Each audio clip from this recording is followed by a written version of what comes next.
चुनाव के नतीजों के बाद राजस्थान की राजनीति में एक ऐसा बयान आया जिसने पूरे माहौल को झकझोर दिया। बीजेपी के प्रदेश प्रभारी राधा मोहन दास अग्रवाल ने कह दिया, अगर हम प्रशासन के दम पर चुनाव लड़ते तो अंता हमारी जेब में होता। ये सिर्फ एक बयान नहीं है, बल्कि राजस्थान की सत्ता बनाम विपक्ष वाली पूरी बहस को नई चिंगारी देने वाला दावा है, क्योंकि अभी तक विपक्ष बीजेपी पर प्रशासनिक दखलंदाजी के आरोप लगाता आ रहा था, लेकिन अब खुद भाजपा का शीर्ष नेतृत्व ये कहता है कि अगर चाहते तो चुनाव पलट देते। ये वाक्य अपने आप में विवाद का पूरा नया अध्याय खोल देता है। क्या सरकार के पास इतनी ताकत होती है? क्या चुनावी तंत्र इतना प्रभावित किया जा सकता है? और अगर किया जा सकता है तो इसे न करने की बात क्यों उठाई जा रही है?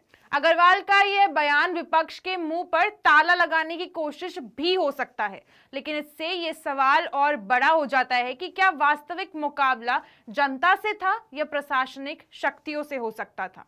ऐसे में कांग्रेस तो इसे बीजेपी की अनजाने में की गई स्वीकृति बताएगी और बीजेपी इसे नैतिकता का प्रमाण कहेगी। यानी दोनों तरफ राजनीतिक गोलीबारी तेज होना तय है। खास बात यह भी है कि यह बयान उस समय आया जब राजस्थान में सत्ता परिवर्तन के बाद प्रशासनिक फेरबदल के लेकर चर्चा चल रही थी।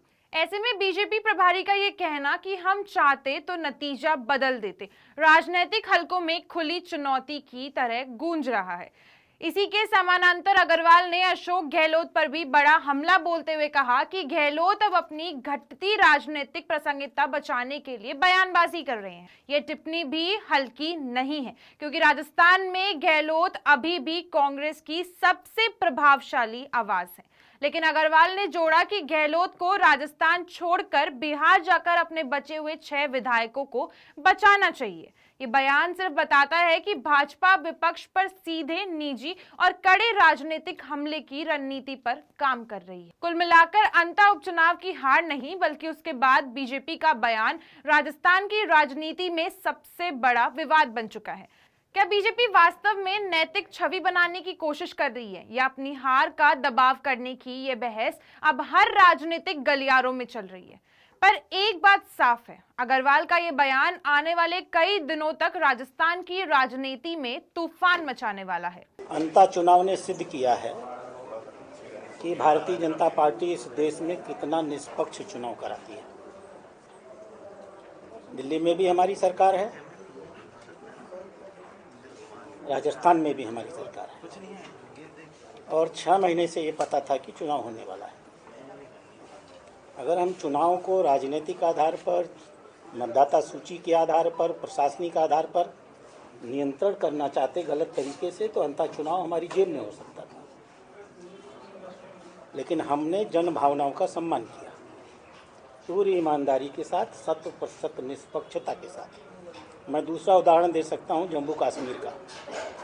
श्रीनगर की अधिकांश सीटें हमारे हैं, लेकिन 70% चुनाव हुआ है, अंत में 81% मतदान हुआ है। तो जो लोग भारतीय जनता पार्टी पर वोट चोरी का आरोप लगाते हैं, अंता चुनाव उनके गाल पर एक बहुत बड़ा और झन्नाटेदार तमाचा है।